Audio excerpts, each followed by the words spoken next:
Hello there, good evening and welcome to your Sunday show, your final Sunday show for the football season for Rangers this year. My name's Scott Patterson. If you are joining us tonight on the Four Lads podcast network, we are grateful for your time. As always, if you're watching on YouTube, Facebook or X, thank you very much. Don't forget to like, follow and subscribe on all of us on those channels. We're also available on Instagram if you are a Insta type person. Thanks to our sponsors who have supported us all season: Black Rooster CSD Air Conditioning, Athol Industrial Solutions, Candid, Art of Gold, Rhino Express and Clydeview Joinery. The podcast is generally a huge supporter of the Rangers Youth Development Company as well. We'll continue to do that. More information on those guys across all the W's, rydc.co.uk. Full squad joining me tonight to talk, oh my goodness, about loads of exciting stuff. Doogie, how are you? Ask me an easier question, Scott. It's going to be one of those nights, isn't it? It just feels like it's got one of those nights about it. It's been one of those seasons, to be perfectly honest, so it's only right. It's going to be one of those nights. Aye, yeah, I don't disagree. Rob, my fellow host, how are you, buddy? I am absolutely and utterly delighted. Do you know why? Because this season is finally over and we don't need to talk about Rangers for at least another 2 months. So I am buzzing compared to Doogie's. Don't ask me a hard question because I'm fed up coming on this pod talking about how great this team has been this year. So, yes. I don't disagree. Cheryl, how's it going? Give us some brightness, will you? Do you know what? I can, and I didn't say this to you before we came on, but I am 48 hours into a 60-hour fast. So in every part of life regarding anything, I've got nothing of value to give. So it's pretty much business as usual on a Sunday night on this show. Are you allowed to drink wine on that fast though, Cheryl? That's the important thing. No, listen, Rob, I was in my bed for about 9:30 last night because my life had no point. There was no food, there was no alcohol, there was no joy from football. No, unfortunately not. What a rock and roll Saturday night you had. Always. Listen, when you get to a certain age though, Cheryl, that's just the way it goes, pal. You know what I mean? You have to... Let me know, because when I get there, I'll at least know about it. So you bash on, Scotty. So listen, we've started as I can see to mean is going to go on. So I do want to get straight into the statement that, of course, it came out today where Rangers and Andrew Kavanagh has spoke out quite publicly and given his backing to Danny Röhl. I will read off a quote that he gave to Rangers TV this afternoon. Danny is our coach. We think that Danny gives us the best opportunity to win the league next year. We think there are two really important things that he needs. One is a pre-season, and the most important one is a revamped squad. I don't love the word backed. He was asked the question if he will be backed in the summer. I don't love the word backed. I would say that we recognise that the squad needs significant change, so we intend to do that. Where it needs change, there's less around the talent. We have good, talented players. What we need to do is look at chemistry, mentality, and leadership. It is more that those nuanced and intangible things, that we really are focusing on this summer with the squad. Doogie, lots of wordsmithery in there. I think where I come from, they call it wind and piss in some moments. He does go on to say in the statement, incidentally, I should say that he understands that the season just hasn't been good enough. It's been poor. He understands the frustration of the support. I just wonder if not changing the manager is the correct thing to do. Where are you in that at the minute, Dukes? Oh, okay. I said ask me an easier question and you throw that one at me. Right, let's start hard and fast. Rangers finished third in what is normally a 2-horse race. We spent over £40 million to go backwards. And yesterday there was a huge match featuring two teams battling out for a league title, and we were involved in a dead rubber match. Yep. Everyone associated with Rangers should be embarrassed by the season and the finale, and we should all be focused on making sure that never happens again. As you said, with Andrew Kavanagh's statement, there's a lot of wordsmiths in there, and actually there's a lot of really good sound bites in there. Yeah. But we need actions, not words. The action that everyone hoped would be happening today, stroke tomorrow, is the announcement that Danny Röhl has left the club. I think we're in a really, really difficult position right now. I put out on Twitter that I think 10%, less than 10% of the fan base is still behind Danny Rule, and I was getting comments such as "Show me anyone that's still behind him." Now, I do know some guys that are still behind him, but you look at the comments tonight, and they're not positive. They're not positive at all about continuing to back Danny Rule. That's a huge challenge, right? And there's two ways of looking at this, right? One huge challenge because you and I, we all know this, right? The first sniff of anything, drop points, performance that isn't great, the pitchforks are going to be out. So Danny Rule has a very, very tough job next season convincing supporters that he is the right man to lead Rangers. He probably has a good job of convincing some members of the squad as well. But I think what's really important to add the balance is nobody will know the situation better than Andrew Kavanagh. Now, we can all sit here and question whether or not he understands Rangers, the standards, and questioning his decision. But potentially, behind the scenes, Danny Rule has been very vocal about the state of our squad. I actually looked at some old tweets of mine a couple of days ago, and one of them was at the end of the January transfer window.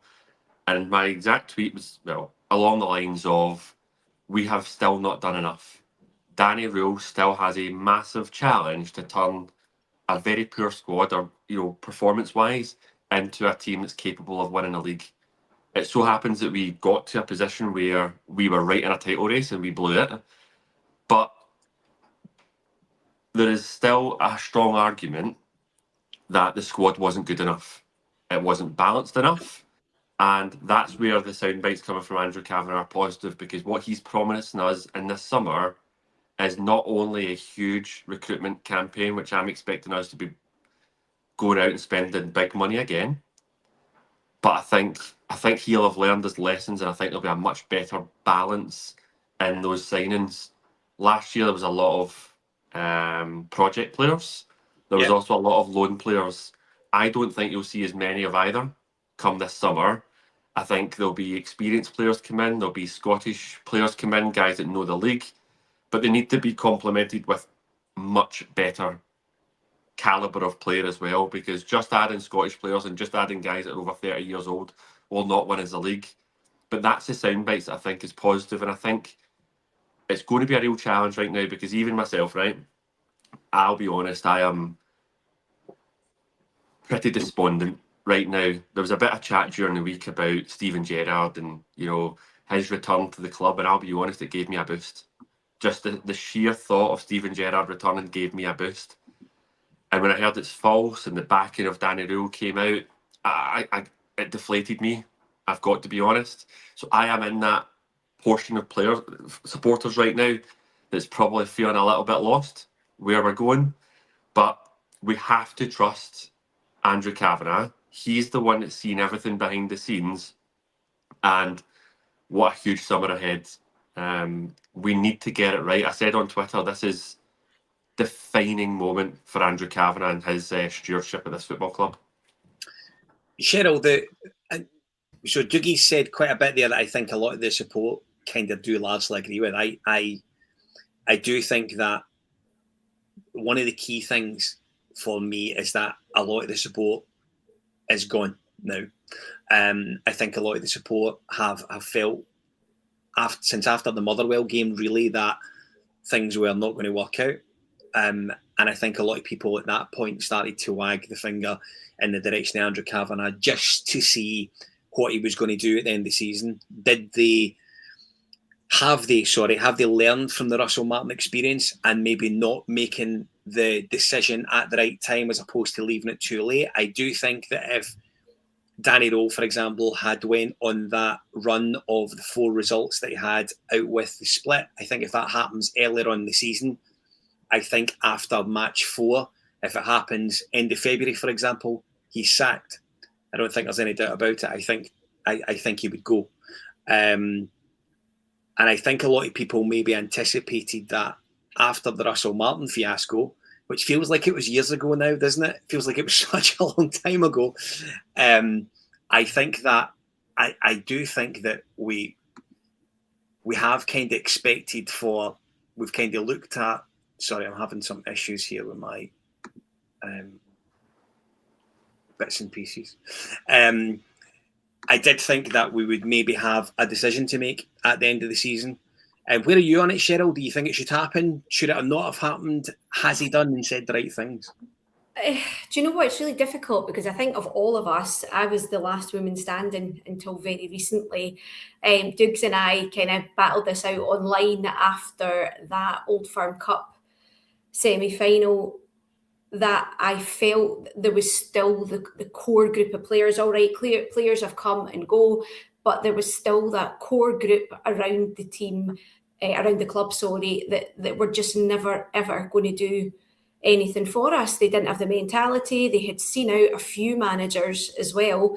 But I think where that gets very difficult to kind of keep going along the same lines with is just the absolute implosion post-split.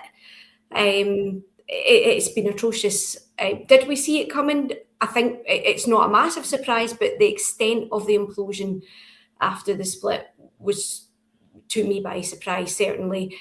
I think, echoing what Dougie said, I think the fact that, yes, when he came in, he identified that the squad wasn't good enough, that there was mentality issues. We've been there with them several times. What I worry about, though, and I suppose you could say his game management is still focused around a group of really, really weak players, really poor kind of lone players, championship level players. But I just have concerns now about his ability to change a game, about his ability to react to when things aren't going particularly well. And I'm just seeing the last comment there, that you can't make a silk purse out of us. Yeah, absolutely. That is very much the line that I have gone down so far with Danny Rule. I think he did incredibly well. But we've also seen with this group of players, that's generally what they do. They respond very well to somebody until they don't.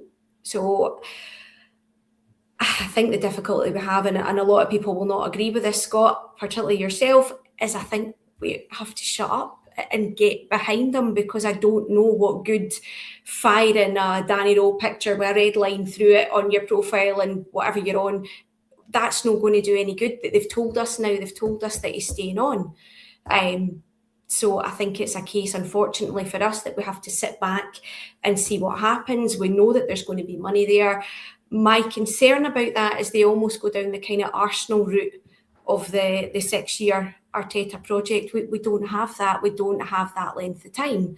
So that's the only thing for me. I'm not hugely against giving managers. We've seen what's happened at Chelsea with Maresca. Give them a decent period of time, but I'm just really concerned that we don't see that change. And come October time, we're all kind of looking at each other, predicting that we said this in May, that he needed to change. Scott, can I jump in and just follow on to something that Cheryl mentioned there? Because obviously we've got a core group of players, and we've changed players, but we've not really changed the leadership team in a number of years. Cheryl, you and I had this debate, as you said, on X previously.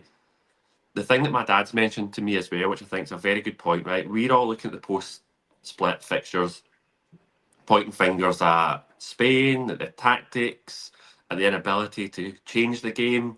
There's a lot to unpick there that I think Danny Rule has failed on. There is undoubted, in my mind, he's had his failings in this scenario.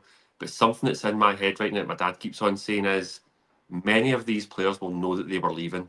Tav will know he's leaving, for example, and I'm sure he's not alone.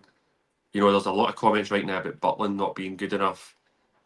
There's perhaps a likely event that Danny Rule has already had conversations with players, and players already know they're leaving, and that has impacted players' performances, their mindset, and that is also a contributing factor to the dreadful run of results in recent games.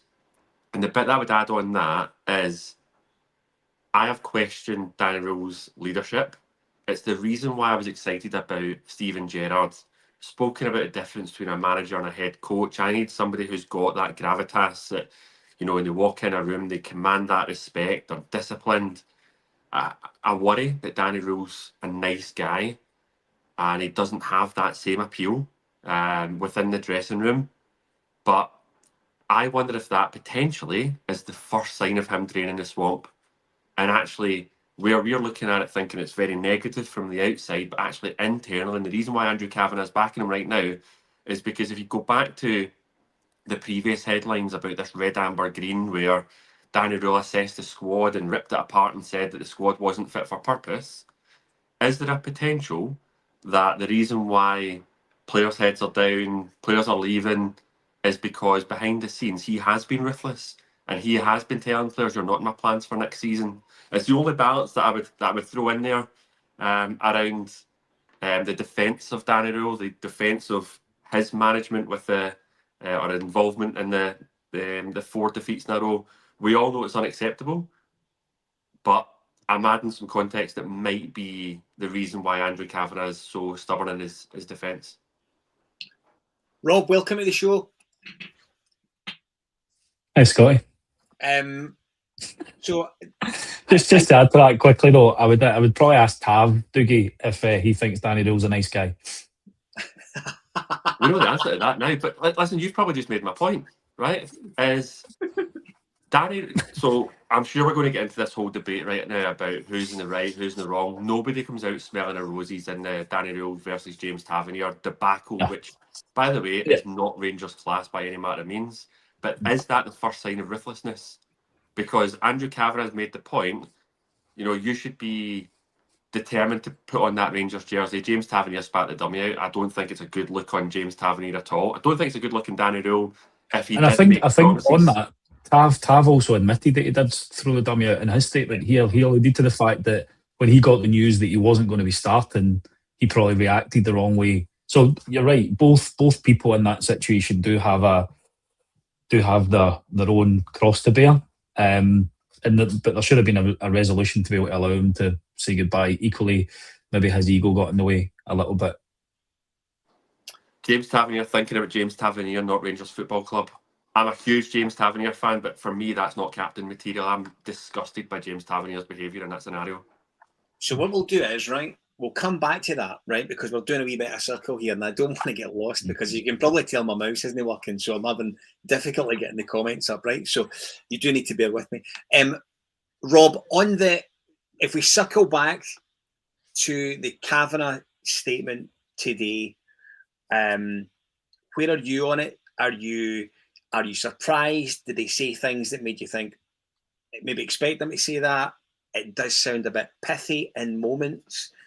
Did he say things that, one thing that I think we've craved for a long time is kind of leadership, proper leadership from the top of the club down. I think for a long time it's been missing. And is this an example of him backing his man eventually? Maybe the fifth choice you ask him, which I'll come to later on. But I do wonder if he's standing by, well, he's clearly standing by Danny Rule at the minute, isn't he? He is. And whether we like it or not, I think we've always wanted ownership groups to stand by their decisions and ignore sometimes what the fan noise is. The one point that I will make is, I know there's a lot of clamour for somebody like a Steven Gerrard to come back or Gerrard to come back. Took him, 2.5 seasons to get to the point where he'd built a squad to actually win the league. Yeah. I do agree with the point on both what kind of Dougie and Cheryl alluded to. From the persona that we see of Danny Rule, he isn't like a Smith, a Souness, an Advocat, a McLeish, a Steven Gerrard in the media. He seems to be too friendly, and it's whether he can take a hard line with the players. But like Dougie said, there could be stuff happening in the background that we don't see, that he is trying to clear out all of the weak individuals that we've got in that club. And that's what we as fans have said for a number of years. We've got people that don't have the right mentality, that can't live up to wearing the jersey when it comes to playing for Rangers, and we need to get rid of these players out of the building.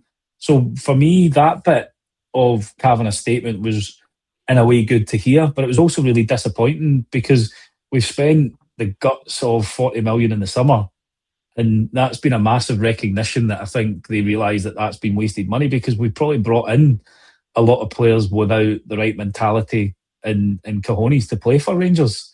And it is different. You know, you come from a different league and you come from a different club.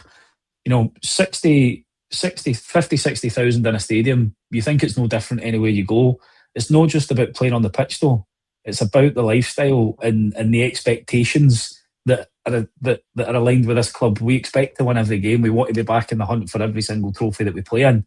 And that's the expectation that they're not used to if they come from a championship club or a kind of bottom level to mid-table club anywhere else. We expect to be in the hunt for the league every single year. We expect to be in the latter stages of the cups every single year. And quite frankly, over the last, 10 years, it's not been good enough. So they're having to come into a club that has that expectation. You need strong-minded characters. Now, there is no doubt we've got some really talented players within that squad. Absolutely, we have. The problem that we've got, and we've said it when these 4 games have been happening, we've got nobody on the pitch with the balls to just settle the team down, look at everybody run about them and say, right, guys, get yourselves together. This is how we're going to get through this. And I think the sad thing is it's taken an 18-year-old boy on loan for Spurs to actually verbalise that in a press conference when we've all thought it, about players taking responsibility, looking to support each other, trying to help each other when they're out on the pitch and maybe off the pitch as well. There doesn't seem to be a togetherness, unfortunately, in that squad at the moment. And you know something? If Andrew Kavanagh, who probably sees what Danny Rule is doing on a day-to-day basis, thinks that he's the right man to absolutely gut that club at the moment and get the right people in, I don't think I, as an individual, can argue with that. He sees him, regardless of what my opinion is.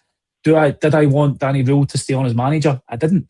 I thought it was time for a change. I thought we needed to bring somebody in with a bit more experience and with a bit more gravitas. But we've got no idea what those conversations are happening and what he says to the players inside the building. And he's not going to come out while we still had a chance of potentially getting that title over the line and say to them, yeah, they're all weak as piss. They've got no mentality. There is absolutely no chance that this team are going to win this league. He's got to try and build them up in the press. He's got to try and protect the players a little bit, regardless of how he feels about them as an individual. And I think it's going to be really interesting because I think the summer, we are going to have, and I know we'll maybe talk about it, we're going to have a high turnover of player. But for me, the constant message that I'm hearing from them now is about the experience, the mentality and the leadership that we're needing in that squad. And if you combine that with some of the talent that we've got, I think that we could be in for an interesting start to the season next year. I'm not going to say exciting and get carried away because we've seen this movie before, but it's all about how they back up those words now. He's saying that he's going to back Danny Rule. Okay, where's your money, Mr. Kavanagh and 49ers Group? Because you're going to need to make an investment in that. And it can't just be Bosmans from the Championship, etc. We need to sign players that are starters and that have won things and have experience. So I want to come back to something, Rob, because one of the things that Andrew Kavanagh said to the written press today was, whilst referring to building the squad, our focus will be less about raw talent and more about things like chemistry and leadership, steel and footballing IQ. And so we're excited to make those adjustments to the squad. When we think about the club itself, we've talked about Rangers DNA. We've talked about people who will get their fingernails dirty. Now,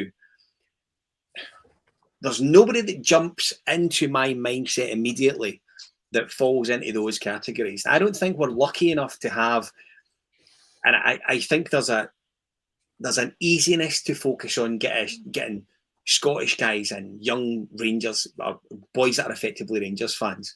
I know that sort of the obvious ones are maybe Lawrence Shankland and Kenny McLean, but are you going to get these guys now that they're in their 30s? I don't know if you are.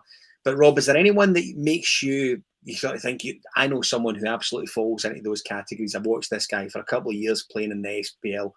There's nobody. I genuinely think the only person that Rangers should be looking at in our league up here that could come in and fill a problem position for us is Elliot Watt. Absolutely, that's the first name on the top of my list as well, mate. To be honest, because you look at the season that he's had at Motherwell, he's been absolutely phenomenal. I think he would be a fantastic addition. You go back to what Gerrard built. He had made some really interesting signings. How old was Jermaine Defoe when he came up the road? Yeah, You know, You had Scotty Arfield there. You had Alan McGregor. So you talk about Kenny McLean. You know, is there a potential opportunity for us to get him back up the road and get him in, because he will have the experience. He knows the club and he understands it, and it's not necessarily about how many minutes they get on the pitch. It's about the influence that they have in the training room and the dressing room, because that's a really important part that I think we're missing. You know, we don't have enough Rangers men within that club at the moment to be able to impart the standards and what it means to play for them, what the expectation is. You know, the obvious other one that should have been signed in the summer this year would have been Shankland as well. Yeah. You know, that's a man that understands the club, that understands the SPL. Now, whether Hearts would be willing to sell him in the summer is a different matter. But those are two or three off the top of the head that you look at. The problem that we've got is they're not the immediate positions that I think we need to fill. Right. Okay. You know, you look at what's going to happen to our defence. You know, we don't have a right back. We're going to lose a centre, two centre halves. We're losing a left back. That's the base that we need to build on. You know, ultimately we're going to need cover for Romans. We need a partner for Fernandes, and we're going to need to have a decent right back before we can even start to look at the rest of the squad and the positions that are weak in. So there's going to be a lot of change, and there's going to be a lot of players linked with us. But I think the experience bit is something that we need to focus on. And from a quality versus industry point of view, I'd want 11 workers in the team before I want 11 talented individuals, because if you've got somebody that can galvanise them, and we've seen it with Hearts, they might not necessarily have the best player in every single position, but they've put together a team that plays for each other, that gives everything for each other. And if you can do that, that's going to win you more games in the Premier League than having 11 individuals that are talented that don't work for each other, which is kind of what we've got at the moment, unfortunately. Cheryl, loads of people in the chat referring to Finlay Curtis, who again scored today for Kilmarnock. I don't think there's any doubt that loan move has been an absolute cracker for him. I have said on this show before, I would have much rather had him staying around in the building as opposed to looking at some of the dross that we've seen for the last 3 or 4 months. He surely comes back and becomes a first-team player, first-team option for next season, I think. Is there anyone else that you've seen thus far? And again, do you know what I mean? Down that road, he'd been almost a young-ish Scottishman, someone who understands the sort of the highs and the lows of winning and losing. I think we said it last week, and we've made a major arse over it. It's the obvious one is Shankland. Yeah. Somebody that we could have got relatively cheaply, that would have been absolutely desperate to play for us, that knows what it's all about. And at times we've had massive problems scoring goals. So for me, he would have been the obvious one. I don't know what your guys' thoughts are about going for this transfer window, though. I don't know how much Hearts would want for him. I don't know. He's one that I almost feel we've kind of missed the boat on now, and that we kind of need to move on. But I can understand why people would still look to bring him in. For Finlay Curtis, I agree with you, Scott, but I think that loan spell at Kilmarnock will have him coming back to us a much, much better player, right? And if I'm honest, I don't think he would have got as much game time this season as we would have wanted him to have, albeit there's a load of dross there. I still think that Martin and Rowe maybe would have been unwilling to play him. So I think him coming back with that experience is going to be massive for us, because I know that the Kilmarnock fans absolutely adore him. Yeah. On the Shankland front, sorry, just to jump in there, the only other striker that might fit that bill is the boy Barney Stewart at Falkirk. Yeah. You know, he's had a really good season, but again, first season, is it a one-hit wonder? But he definitely looks like there's a player there, and it depends on how much Falkirk are going to be asking. I think they've knocked back £2.5 million offer so far. So you're talking maybe £3.5 million for him. Doogie, when do the rebuild stop? I feel so. I've podcasted now for goodness me, this is potentially my 6th year. Started when I was 18. And I do wonder if thanks Rob, I do wonder if we've got to the stage where we need to stop talking about rebuilds in the summer. We just have it every single year. We have the same conversation. And I appreciate that discussion of rebuilds comes with the lack of success. I understand that. Why are we getting it so wrong every single year? I'm going to take you back to 2018 because there was a bit of chat that Rob mentioned and in the comments about Steven Gerrard took 3 years until he won his first trophy at Rangers. And I just want to go back. In fact, the last game of the season, Jimmy Nicholl in charge, Easter Road, Hibs 5, Rangers 5. I'm going to start by reading the starting 11 that day to add some context to my wider point here, right? So the Rangers starting 11 that day was Jack Annick, James Tavernier at right back, but Russell Martin and David Bates at centre back, Andy Halliday at left back, Jordan Rossiter and was it Sean Goss? I was going to say Matt Goss, but he was in the Bros, wasn't he? Sean Goss, who, by the way, couldn't get a game at St Johnstone. Jason Holt, who's the most decorated player in Scottish Championship history. Daniel Candace, that was probably never replaced. Jason Cummings and Jamie Murphy. That was the state of the starting 11 the last game before Steven Gerrard took over. So when people talk about it took Steven Gerrard 3 years to win a trophy, that's the state of the squad. That is not the state of our squad. Now, you go through our squad nowadays, and it is littered with internationalists. We can all criticise it right now, but it's night and day compared to that squad. However, my point being, right, is two things. One, the first window that Steven Gerrard took over, and I think Rob made this point as well, and it touches on Andrew Kavanagh's point. Just looking at some of the players that we signed, right, we brought in Connor Goldson, Stephen Davis, Jermaine Defoe came in January, so did Davis. They came in January. Alan McGregor, Scott Arfield, but he picked guys like Kamara, Lafferty, guys that actually knew the Scottish League as well. So he signed guys that were older, ready to come in, hit the ground running. Your Goldsons that were part of the leadership group, McGregor, Arfield that know the club. But he signed a backbone of a team like Barisic as well. Guys that came in and basically formed our starting 11 for many years to come. That's what we need to get right this summer. We need to make sure this summer we are signing guys that in 3 years' time, for example, they're still in our starting 11, they're still the core of our squad.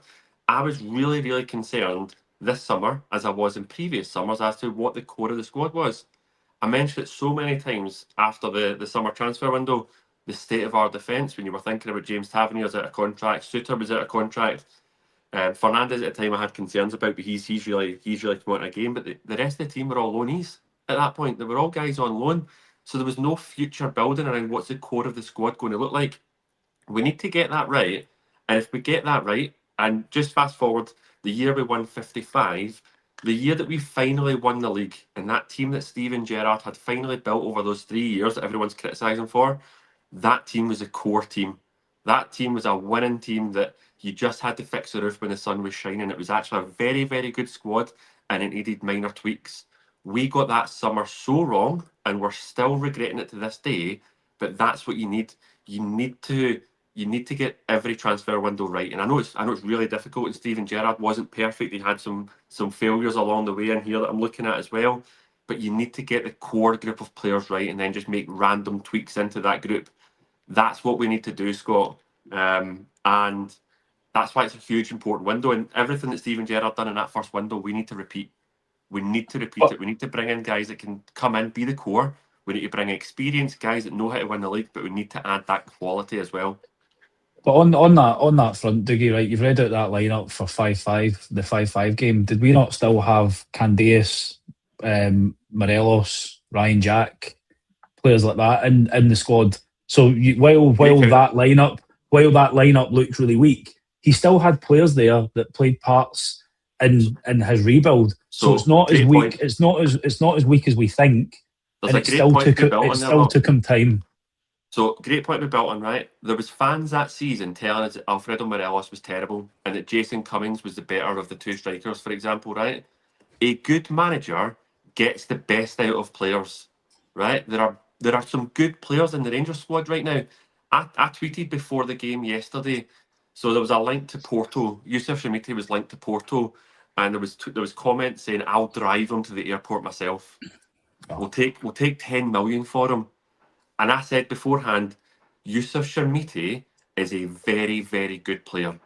And he showed it yesterday. I know we've not even spoke about the game, right? See his second goal yesterday. That is an absolute wonder goal. Yusuf Sharmiti is 21 years old. I would argue that at the exact same time, Yusuf Sharmiti is better than Alfredo Morelos. Steven Gerrard created an animal in Alfredo Morelos. He created the Alfredo Morelos that we all fell in love with. The Alfredo Morelos before Steven Gerrard came in was very, very raw. We have some raw players, and it's up to Danny Rule to get the best out of those raw players, because some of our raw players, by the way, are still going to be featuring for their national teams in a World Cup. You're talking about all those players that you mentioned there, they were not in the national teams at that point, Rob. This team right now is far better than the team back then. On Chermiti, actually, it takes us quite nicely on to the next point. So we're done with the Kavanagh stuff, guys. I'm quite happy we've all covered that.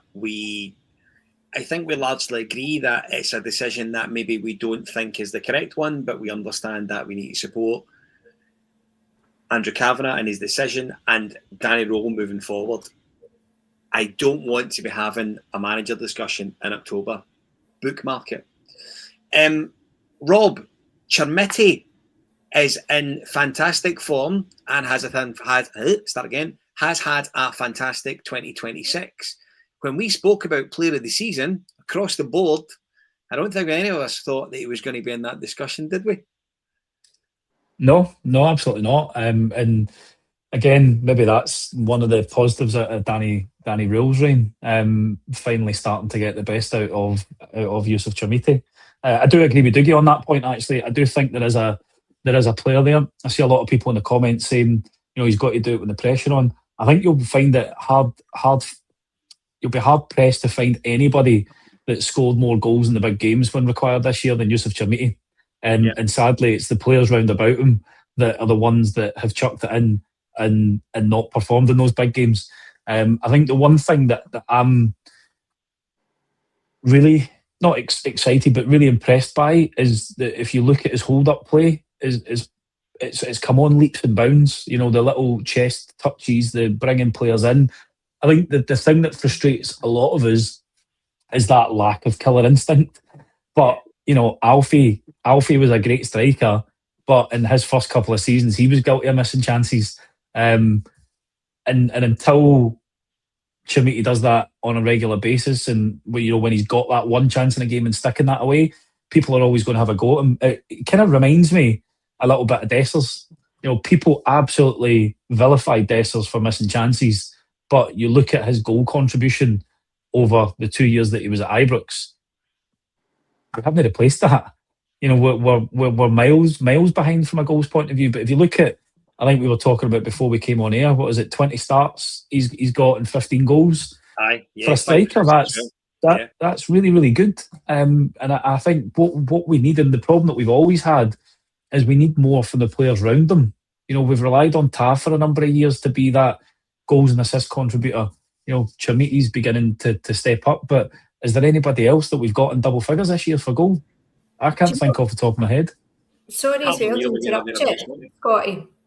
I think the thing that people miss is he actually, before he came to us, hadn't played a great deal of football. Yeah. He'd never scored, did he not? And he was obviously down with that price tag as well, which was ridiculous. I mean, it reeks to the high heavens. But actually, if you look at, like the guys have said, where he is now for his age and for not playing a huge amount of football, I think he's made incredible progress. I think the team have done a great job with him. Do you think that if an offer comes in the summer, Cheryl, we've seen the sort of Porto link that happened towards the end of the week. I imagine there will be some other links that happen during the summer. Is he someone that Rangers can afford to cash in on, considering it's maybe unfair to refer to the other striker options that they have right now, because I imagine it will be another position that they'll look to strengthen the summer. Is he someone that you would cash in on the summer based on what you've seen so far, or would you like to see him at Ibrox for another couple of years? Do you know what? Only if it was stupid money. If it was, what was it, Porto, 25 million? Aye. See for that, I wouldn't complain at all. But I'm also in that way with him now, where I wouldn't mind if he stayed. If we don't get an exceptional offer for him, I would be quite happy to keep him and then just fill the space around him with better players. Doogie, this is made for you, isn't it? Because you've been banging that Chermiti drum since the minute he came in. You're quite delighted with this discussion. Do you know there's another player that I've been banging the drum on, and it's another one that's controversial, Scott, and it's Tello Asgard. Because Tello Asgard hasn't been a regular starter at Rangers. He's not done what Chermiti's doing in terms of showing that progress with his goals, for example.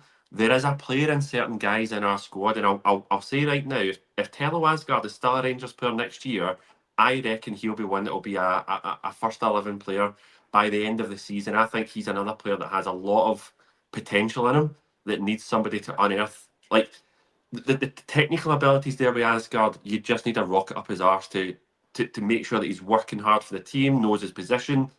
But I tell you, I think there's a really good player in Asgard, and that's where the summer is so important, because we need to recruit the right guys, but we also need to decide who we're going to keep. You need to decide who, to your point about Chermiti, I agree with Cheryl. It needs to be stupid money. It's the same with Fernandez. It needs to be stupid money for Fernandez as well. But stupid money aside, some of these guys are still going to be in our squad. If you add the right balance around them, I reckon some of them will kick on. So, Doogie, if you had just spoke about Chermiti, you had half a Jan, but you've got an absolute rider in the chat for that. And I have to say, my own personal opinion is absolutely deservedly so. Is your favourite type of dog an Alsatian by any chance, Doogie? Honestly, I know what you mean. I know what you mean about me, but I think the fact is that he's shown far too often that he doesn't have the cojones for the Scottish game. He's a good technical player, but he doesn't understand the hustle and bustle of this game, and that's the thing that's going to let him down, in my opinion. He's too soft when it comes to that sort of stuff, especially for somebody that has a decent size, if you know what I mean. He's quite a tall player. He could be physically imposing, but he's just too weak. Bit like Scott Wilson. Scott Wilson came. We were really hoping that he was going to be good, but he doesn't like, I don't think, the physicality of the Scottish game, and I think I think Asgard should have done a lot more this year. It says it all for me when Tav is still the second highest goal scorer in our squad. Yeah, in the league.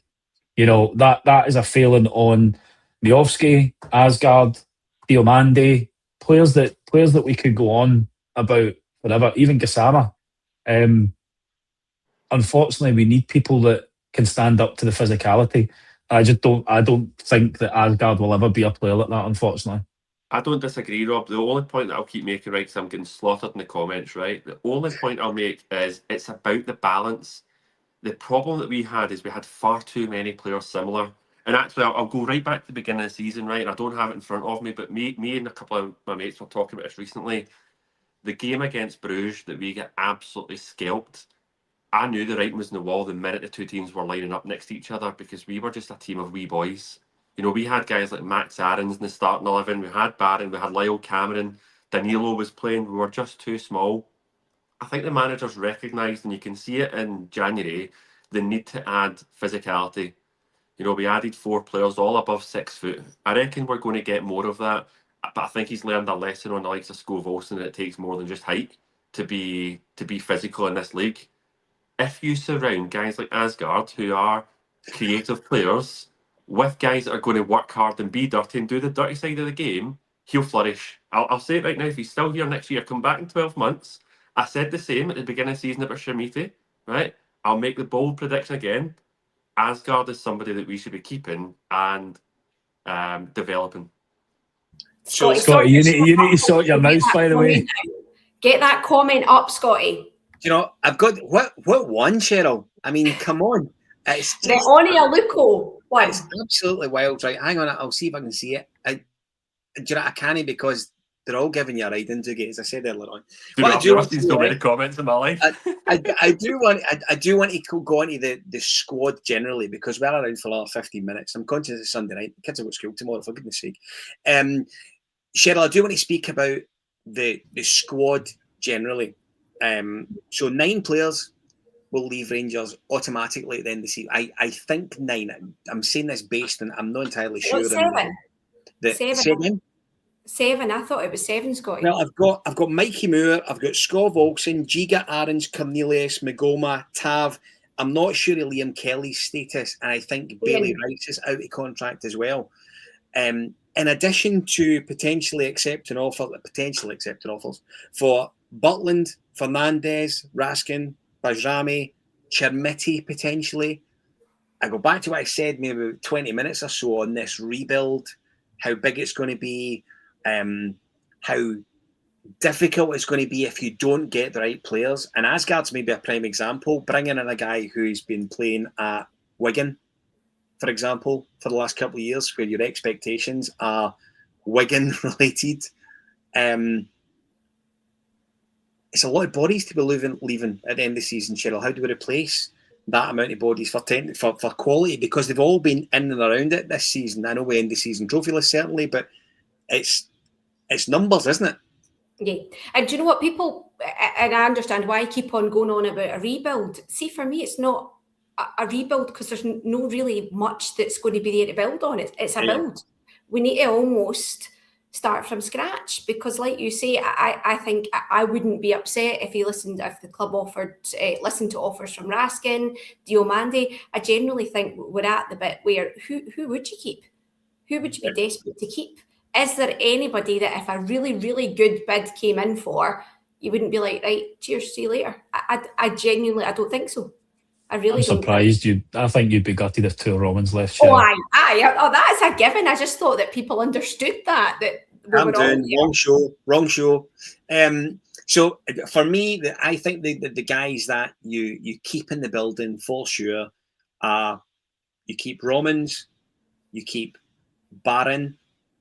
I think you keep Diomande, to be perfectly honest with you. I think you do keep Diomande. You keep. I think if you keep Chermiti, you need to keep Naderi and vice versa, because I think we saw enough when they played together, Rob, that works. That does look okay. But I'd also keep Chukwani. Chukwani is going to be my Asgard. I think there is a decent player in there. I think it's, again, adjusting to Scottish football. I think I like his use of the ball. Sometimes he does look to play it forward. The problem that we've got in this team, it's so hard to judge them because there is never movement when you're going forward. And seeing some of these players, sometimes you see them desperate to play it forward, but they've got no option. So the only thing they can do is turn back. But I think Hibs away, I was impressed with how much ground that he was covering, and the break-up of play. I think he could be a really interesting player next year. Rob, for the first time, do you think we could genuinely be looking at, and before I ask you this question, I should say congratulations to Aidan McCallion and Ashton Scally for making their senior debuts for the club yesterday. Fantastic. And unquestionably something that Danny Rowe got a bit of hiding for not bringing them on or having them involved. Hibs, quite good that they were involved yesterday. Very good, of course it is. I wonder, Rob, do you think we're at a stage where we could see these guys as, I'm a big fan of youth supplementing the first team. So our sort of second choice left back should be a highly rated 18, 19-year-old. I don't think there's any doubt about that. We're quite fortunate at the minute that we're hearing loads of good news stories about McCallion, Scally, Glasgow, the boy Lawson, who we've already seen this season. These guys should be supplementing the first team players as far as I'm concerned for next season and moving forward. They should be, but I don't think I would be comfortable going into a season with Romans and Scally as your 2 left-back options, given the amount of games that we play, Scotty. I think the problem that you've got, if it was just the league, absolutely. You've got a week in between games. Usually there's plenty of time to recover. When we are playing league European games, then you really need to have 2 starters in the majority of positions. And that's where your young boys come in. They're the ones that then are part of the first team group. They're learning from them. They're on the bench and getting that experience. But in games where we're at home and we're playing, one of the weaker teams in the league, these are the players that should be playing. They should be getting minutes. It should be the reserve left back playing instead of Romans and maybe Scally coming on and getting 15 minutes or so. I think that's the one thing that we've been really terrible, and it's really difficult because I remember when it just used to be 3 subs. So you were limited by how many players you could bring on, and the opportunities for these young players were really limited. Nowadays you can bring 5 on. So when you are winning 3 or 4-0 in a game, why would you not chuck on one of the young lads for 10 minutes to give them a bit of experience? That's how players learn. We don't have the benefit of a decent reserve system or youth football set up anymore for them to actually get games against men, because that's the bit they'll be missing. You obviously look at like Paul Inseoa, who's away to, what was it, Raith Rovers he was at this year? Yeah, done really, really well done there. Seems as if, I think, did he not get the player of the season or something like that? Yeah, absolutely. Right. So that's the type of things that some of these promising players need to be doing as well. We need to be getting them out on loan to other clubs so that they're playing against professionals, they're playing against people that are old against them, because that will give you the idea if they can actually step up. The other great news for us is that we're going to have like 4 or 5 new players coming back on loan. Remember, we've got Danilo, Cifuentes, Oscar Cortez, and Clinton Inciala, who are all going to be back. Ross McCausland as well. So it's not all doom and gloom. We've got all of these fantastic players that we've loaned out that are going to be coming back to be part of the squad. Right. It feels like the absolute fucking Twilight Zone, doesn't it? It genuinely does. Isn't it?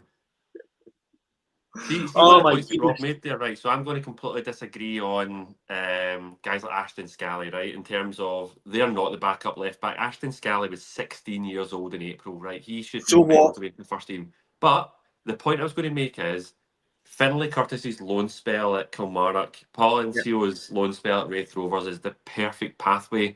See, we've got a bit of a gap right now. We've got a bit of a problem in that we've got the first team. We've got the under-19s, but there's nothing kind of in between right now that's ready to step in. This is a project. We need to manage the project. Guys like Scally, McCallion, Glasgow, they need to be managed in readiness to come in and be involved in 2 years. Not this year, 2 years. What that might look like is a loan to the Championship and then a loan to the SPL.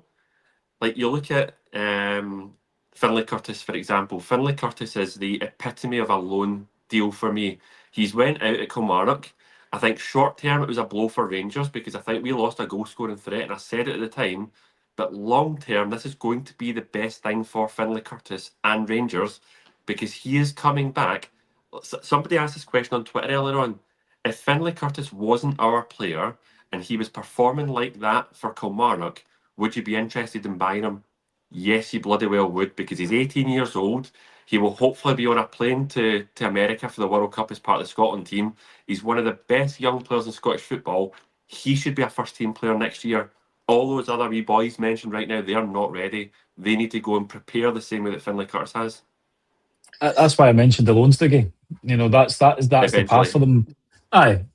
You also said he should be backup. The backup left back next year is so obvious. Go and get James Penrice. I didn't say he should be back up. I said there should be there should be 2 starters for every position, and then they're backups to them. Get your ears tested, mate. Do you know? I just think that I find it incredible, and I said this at an event we had a little while ago. We never know if the young guys are good enough to play. We never know if they're good enough to handle playing at Ibrox. We never know if the jersey is too heavy for them until they get to 20, 21-year-old. And by then we've agreed that we like them, but by then we've got a left winger that's come in for Wigan, or a boy that's cut his cloth at Rotherham, as opposed to the boy that's maybe been in the building at the training centre for the last 12 years or so. I think I personally felt that Danny Rose should have made sure that at least 3 of these guys should have been involved against Hibs last week at Ibrox. I thought it was really poor that he never. And I almost wonder, and I may be wrong, I almost wonder if both McCallion and Scally would have been involved at all if there wasn't just a little bit of noise after the Hibs game last week that the young guys weren't involved. I genuinely do. I do wonder if not his hand was forced as such, but I almost wonder if he did recognise that people were a bit peeved at these young guys not being involved at all. And for me, listen, I think they should be.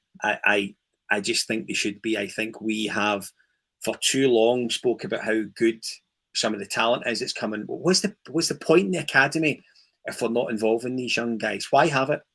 Why have it? We've not long spoken about Mikey Moore coming up for Tottenham and absolutely lauded over him, particularly for the last 6 months. Not a Rangers player.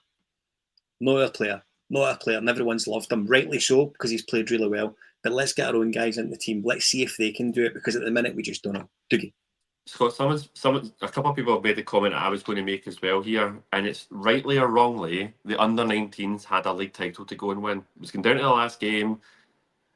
That's the reason why they weren't involved in Hibs, right? It's to keep them fresh for that under-19s league decider, right? We've gone on, we've won the league, fantastic. But there is an argument of, so what? Where is the development to be had for these players to prepare them, right? At that level, it's not about winning the league. It's about the pathway to the first team.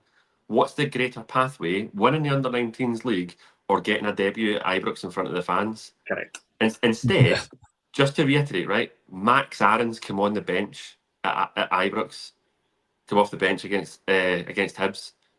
He should be nowhere near the team at the best of times, never mind the last game at Ibrox. That's the game that you bring on the young players. But I do think that's the reason, and I wanted to call out that that's the reason. But there is a strong argument of they shouldn't have. What's the bigger priority? Debuts at Ibrox or an under-19s league? Yep. I would argue that trophies are always the priority, regardless of what age group it is, and they've won more trophies this year than our senior team have. So did the under-17s. Yeah. We won. If we want to build a culture of winning, we need every age group at Rangers to be winning, so that when they come into the first team, it's natural and they show the leadership qualities that the first team players should have. That's the priority for me. And it's great to see them, because for years we haven't won at that level. Now we are starting to win at that level. But these players, we wouldn't sign the likes of Kyle Glasgow on his first professional contract if there wasn't a guaranteed conversation with him about his pathway to the first team at Ibrox.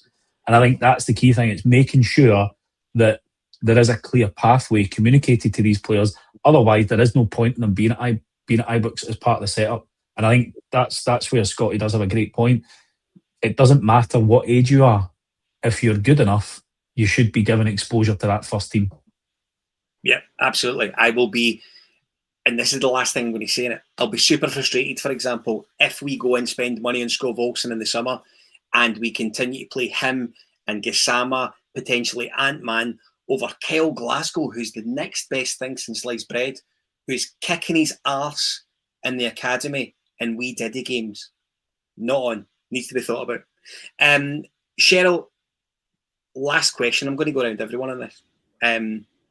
Have the club made the right decision today? You liked that one, didn't you?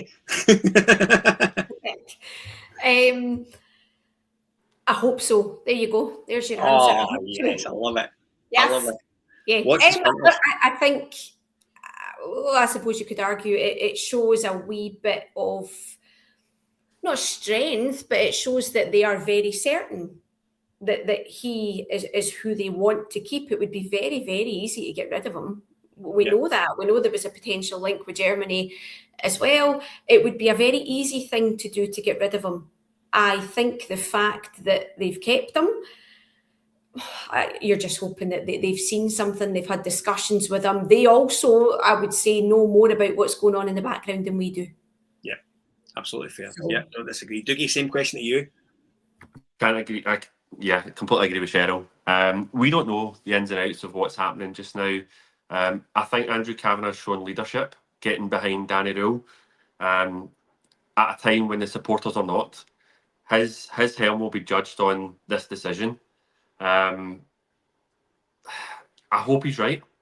And I think as supporters, we need to go away and relax this summer and stop with the red crosses, because the decision's been made. He's not going to change his mind now.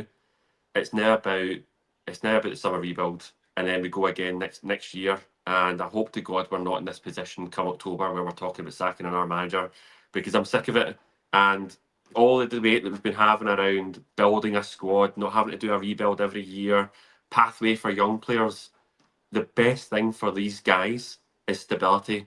So we need Danny Rule to succeed. It's not a decision I'd have made. I would have got rid of him. but I need to get my own personal opinion out of the way and get behind the manager, because that's what the ownership have decided is best for the football club. And yeah, as a supporter, we need to get behind it. Rob, last one for you, buddy. It doesn't matter what I think, mate. I think the only thing that matters is it's going to be what they do and the actions to back up the decisions now, to be honest. Ultimately, they've decided to back the manager. I think the majority of us wanted a bit of a change. Doesn't matter what we think. Ultimately, the decision has been made. It's now about who they bring in from a playing squad point of view, who they get out. Because if there's problems and weak mentalities to be rooted out, then you'll see that soon from a departure standpoint. But it's all about action now. You know, we've had words from Andrew Kavanagh when they got rid of Russell Martin, and they spoke about taking ownership in their decisions and making mistakes. Ultimately, they believe that they've got the right man there. So they now need to back him, and they now need to back up those words to demonstrate to us that they've got that they've made the right decision. I don't think it is, but time will tell. The one thing we all want is Rangers to win football matches. That's what we all want, and I don't think any of us will care if it's Danny Rule at the helm. If he's delivering and winning us games and getting us trophies, all will be forgiven about the way we've capitulated this season. Yeah, I don't disagree. Listen, my own personal opinion is that I worry they've made the wrong decision, to be perfectly honest with you. I'm not too different for you guys. I do think we've seen enough in the last wee while to sort of fairly question the direction. I think it's fair to question the mentality of what we've seen. It hasn't been great since February. I've no doubt he got a new manager bouncing. He came in October and sort of throughout Christmas, and of course the win at Celtic Park. But a really poor European record. We've went from being a thoroughly decent European team to a rotten one in the space of a year. I think we've seen a lot of bits and pieces since the beginning of the year that have been really poor. And I think the split has been a real abomination for Danny Rowe. And I do hope that Andrew Kavanagh is right and he's backing the right man. I do have my concerns, though. I can't lie about it. So we shall see. I do hope that we are. I'm not talking about a new manager really early on in the new season. I genuinely do. I think it's easy to forget that Danny Rowe was not high in the list on any of the occasions that we looked for a manager this season. And I think it's often forgot that he was the top of the pile first time, not second time, and indeed the second time he disappeared for a wee while. So it'll be interesting. I think the summer will be really interesting to see what happens to Andrew Kavanagh's Rangers as far as a rebuild's concerned, from top to bottom. And I think it will absolutely determine how August to December goes based on how clever we are during the summer. So we shall see. Doogie, I've enjoyed your time on the Sunday show this season, buddy. Thank you very much. Really appreciate it. Is our final Sunday show of the season? We'll have a few appearances sporadically spread out through the summer, but no, it's been good. The four of us have had a good time, but unfortunately Rangers have kind of ruined the season for us. Hopefully next year we can be cheery. Absolutely. Cheryl, same to you. I've enjoyed having you on every Sunday. Every other Sunday, sorry, yeah. It's been good. It's been lovely. And if nothing else, even if the football's been utter gash, we've had a good laugh. We've extracted the urine from Doogie wherever possible. Absolutely. And we've enjoyed each other's company. And Rob, my fellow host, obviously you came in a little bit later. You were, sorry, Cheryl, Romans to a degree. Oh, if only. Go Bolton. So it's been really good to have you. It's been great to have you in the room. Your show continues to go from strength to strength as well. So I'm grateful for you joining us as always. Thank you. Thoroughly enjoyed it. I'm really glad that Doogie decided to join the pod halfway through the year as well. So what we should say for the very last time for this season, I do want to say a big thank you to our show sponsors, the podcast sponsors, of course, Black Rooster, CSD Air Conditioning, Athlon Industrial Solutions, Candide, Art of Gold, Rhino Express and Clydeview Joinery. They have been enormously supportive to the podcast for the duration of the season. We really appreciate them jumping in with us for this year. And we wish them all the best in whatever happens next. And if they are around next season, fantastic. We look forward to doing it all again. We will be taking maybe 2-3 weeks off TBC, to be honest with you. Rob, needless to say, has a holiday, so he'll be disappearing. And we will be back to discuss, hopefully, an exciting pre-season. I'm conscious we'll probably come back just to the World Cup starting as well. So we do look forward to that. We will join you as and when we can. The pods continue with 4 lads during the week. I think the guys are back tomorrow. I don't imagine they will be not discussing the Andrew Kavanagh statement as we have tonight. So if you do want to join them, by all means, check them out Monday and forever next week and during the summer. Thanks for joining us, and we will see you later on in the next month or so. Bye for now. Good night.